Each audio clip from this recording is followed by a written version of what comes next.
সুপ্রিয় শিক্ষার্থী, খেয়াল করো সপ্তম শ্রেণী হিন্দু ধর্ম শিক্ষা এর আগের পর্বে আমরা 80 নম্বর পৃষ্ঠা পর্যন্ত সকল সমাধান করিয়েছি। তোমরা যারা এখনো এটা দেখোনি, নিচের ডেসক্রিপশন বক্সে অল পার্ট নামে একটা লিংক দেওয়া রয়েছে, সেখানে ক্লিক করে তোমাদের পছন্দের ভিডিওটা দেখে নিতে পারো। তো আজকে আমরা চলে আসলাম 81 নম্বর পৃষ্ঠা। দেখো সবাই খেয়াল করো, এখানে বলা হচ্ছে স্বামী স্বরূপানন্দের কয়েকটি বাণী, এখানে কয়েকটা বাণী দেওয়া রয়েছে, তোমরা খুব সুন্দরভাবে এগুলো রিডিং পড়ে ফেলবে। এবার দেখো এখানে চলে আসলাম 82 নম্বর পৃষ্ঠায়, ঠাকুর অনুকূল চন্দ্র। তো এগুলো এই যে রিডিং পড়াগুলো রয়েছে, তোমরা খুব সুন্দরভাবে এগুলো পড়ে ফেললে আমরা তোমাদের সরাসরি যে কাজগুলো রয়েছে সেগুলো তোমাদের সমাধান করিয়ে দিব। তো চলো আমরা এরপরে যে কাজটা রয়েছে সেই কাজে আমরা চলে যাই ডিরেক্টলি। তোমরা এই উপর রিডিং পড়াগুলো নিজ দায়িত্বে খুব সুন্দরভাবে এটা আয়ত্ত করে ফেলবে। এই আয়ত্ত করে না ফেললে কিন্তু আমাদের কাজগুলো তোমরা বুঝতে অসুবিধা হবে। তো দেখো খেয়াল করো, এবার আমরা চলে আসলাম 85 নম্বর পৃষ্ঠা। দেখো এখানে বলা হয়েছে যে আদর্শ মহামানবদের কার্যক্রমে উদ্বুদ্ধ হয়ে তুমি যদি কোনো মানব কল্যাণমূলক প্রতিষ্ঠান স্থাপন করতে চাও, সেটার বৈশিষ্ট্য কেমন হবে তা নিচে দেখো। তুমি একটা মানব কল্যাণমূলক প্রতিষ্ঠান স্থাপন করতে চাও, এখন সেক্ষেত্রে তার বৈশিষ্ট্য কি কি হতে পারে তোমাকে এই ছকে সেটা তুলে ধরতে হবে। তো চলো আমরা দেখে আসি 85 নম্বর পৃষ্ঠার এই ছকে আসলে কি কি উত্তর হবে, অর্থাৎ মানব কল্যাণের জন্য কি কি বৈশিষ্ট্য আমার থাকা উচিত। তো খেয়াল করো সবাই, দেখো কাজের নির্দেশনা দেওয়া রয়েছে। প্রভু জগবন্ধু সমাজে পিছিয়ে পড়া অসহায় নিষ্পেষিত জীবনকে উদ্ধারের জন্য মহানাম সম্প্রদায় গঠন করেন। এই মহানাম সম্প্রদায় 5টি মূলনীতির উপর ভিত্তি করে গড়ে উঠেছে। উক্ত মূলনীতিগুলোর ভালোভাবে পড়ে সেগুলোর মর্মার্থ বোঝার চেষ্টা করি। উক্ত মূলনীতির আলোকে আমি যে কাজগুলো করতে পারি সেগুলো লিখি। এবার দেখো নমুনা প্রশ্ন উত্তর খেয়াল করো। প্রভু জগবন্ধুর 5টি মূলনীতি অনুযায়ী আমি যা করব, কি করতে পারি খেয়াল করো। না জানিয়ে কারো জিনিস নিব না, এতে ভুল বোঝাবুঝির সৃষ্টি হতে পারে। কোনো মানুষকে ভেদাভেদ করব না, হিংসা করব না, সর্বদা সত্য কথা বলবো, লোভ লালসা না করে সততা ও নিষ্ঠার সাথে নিজের দায়িত্ব কর্তব্য পালন করব, সদাচরণ করব ও ঈশ্বরের কাছে মানুষের কল্যাণ কামনা করব, নিজেকে সর্বদা পরিষ্কার ও পরিচ্ছন্ন রাখবো। তাহলে সুপ্রিয় শিক্ষার্থী, আশা করি তোমরা বুঝতে পেরেছো 85 নম্বর পৃষ্ঠায় তোমাদের এক্স্যাক্টলি কি লিখতে হবে। এরপরে চলে আসুন দেখো সম্প্রীতি। সবাই খেয়াল করো, তো এই সম্প্রীতি এখানে দেখো বলা হয়েছে, একটা চিত্র দেওয়া রয়েছে, এটা চিত্রটা ভালোভাবে খেয়াল করবা। এবং দেখো এখানে বলা হয়েছে চলো আমরা একটি মজার কাজ করি। প্রথমেই চলো ঈশ্বরচন্দ্র বিদ্যাসাগর এবং মাদার তেরেসার প্রতিকৃতি দেখি, অর্থাৎ প্রতিকৃতি বলতে হঠাৎ এখানে ছবিটিকে বোঝানো হয়েছে। তারপর দেখে বলা হয়েছে এই যে প্রতিকৃতি দেখলে এরপরে 3টি প্যানেলে বা ঘরে নিজের কল্পনা থেকে ঈশ্বরচন্দ্র বিদ্যাসাগরকে নিয়ে তোমার কমিক্স আঁকতে হবে। প্রতি ঘরে একটি করে দৃশ্যের কথা বলা আছে, যার উপর ভিত্তি করে ছবিটি আঁকতে হবে। তো চলো একটু খেয়াল করো, দেখো 27 নম্বর পৃষ্ঠায় এখানে তোমরা দেখতে পারবে ঈশ্বরচন্দ্র বিদ্যাসাগরের একটা চিত্র দেওয়া রয়েছে, ঠিক আছে। এবার দেখো এখানে বলছে যে এখানে নিচের বিষয়ের উপর ছবি অঙ্কন করো, মেয়েদের জন্য স্কুল স্থাপন করো।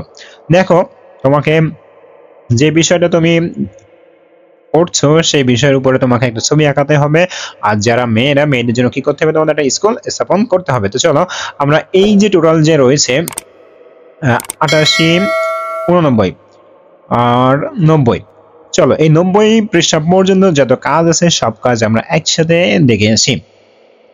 তো সবাই খেয়াল করো, প্রথম দেখো কাজের নির্দেশনা হিসেবে দিয়েছি ঈশ্বরচন্দ্র বিদ্যাসাগরের জীবনী পাঠ করি, পাঠ শেষে তার সামাজিক কর্মকাণ্ড খাতায় লিখে ফেলি, পাশাপাশি সেসব কর্মকাণ্ডকে তাকে চিন্তা করে এবার চিন্তার অনুরূপ চিত্র আঁকতে চেষ্টা করি। প্রথম দেখো নমুনা প্রশ্নের উত্তর, নিচে 3টি প্যানেল নিজের কল্পনা থেকে ঈশ্বরচন্দ্র বিদ্যাসাগরকে নিয়ে চিত্র আঁকি।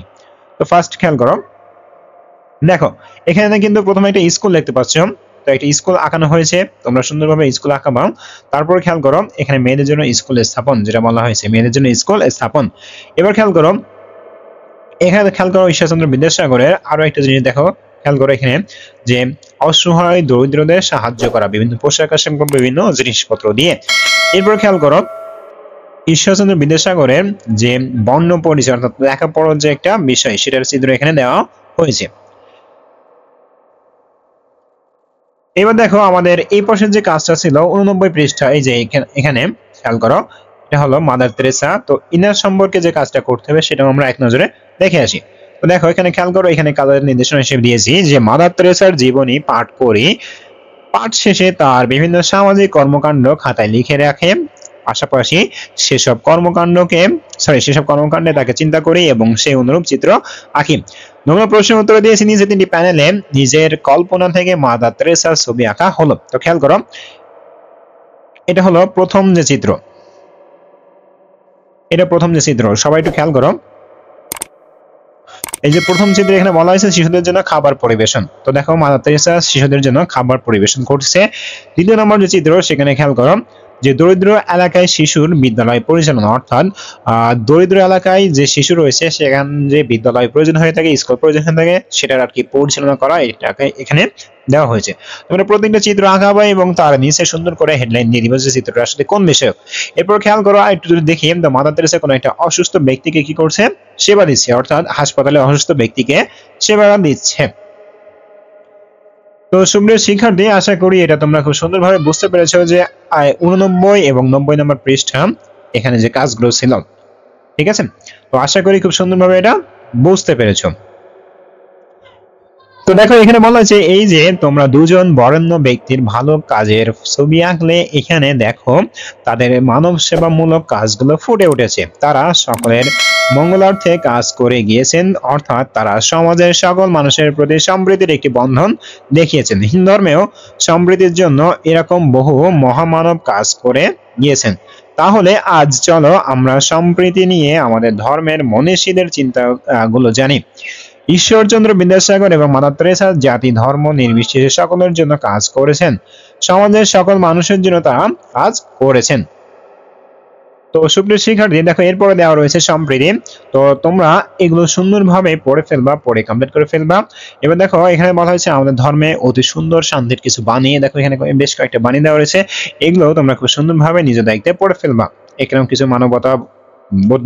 মানবতার যে বিষয় সেখানে দেওয়া রয়েছে, তোমরা খুব সুন্দরভাবে এটা পড়ে ফেলবা। তো সুপ্রিয় শিক্ষার্থী, আমাদের দেখো 82 নম্বর পৃষ্ঠা থেকে শুরু করে 91 পৃষ্ঠা পর্যন্ত যে কাজগুলো ছিল সেগুলো কিন্তু আমরা ইতিমধ্যে সমাধান করে ফেলেছি। তো এরপরের যে ক্লাসটা হবে সেটা তোমাদের 92 পৃষ্ঠা থেকে শুরু হবে এবং পর্যায়ক্রমে প্রত্যেকটা ক্লাস তোমাদের দেখিয়ে দেওয়া হবে। তো আশা করি আমাদের ক্লাসগুলো তোমরা খুব সুন্দরভাবে উপভোগ করো এবং আমাদের ক্লাসগুলো তোমার কাছে কেমন লাগে অবশ্যই কমেন্ট করে জানিয়ে দিতে পারো। আমাদের ফেসবুক পেজ আছে, সেখানে যুক্ত হয়ে যেতে পারো। আর প্রত্যেকটা ভিডিও শেষে একটা অল পার্ট নামের ডেসক্রিপশন বক্সে দেওয়া থাকবে, অল পার্ট নামে, সেখানে ক্লিক করে প্রত্যেকটা ক্লাসেরই প্রত্যেকটা পর্বই দেখতে পারবে। সবাই ভালো থাকো, সুস্থ থাকো এবং আমাদের সঙ্গেই থাকো। ধন্যবাদ সবাইকে।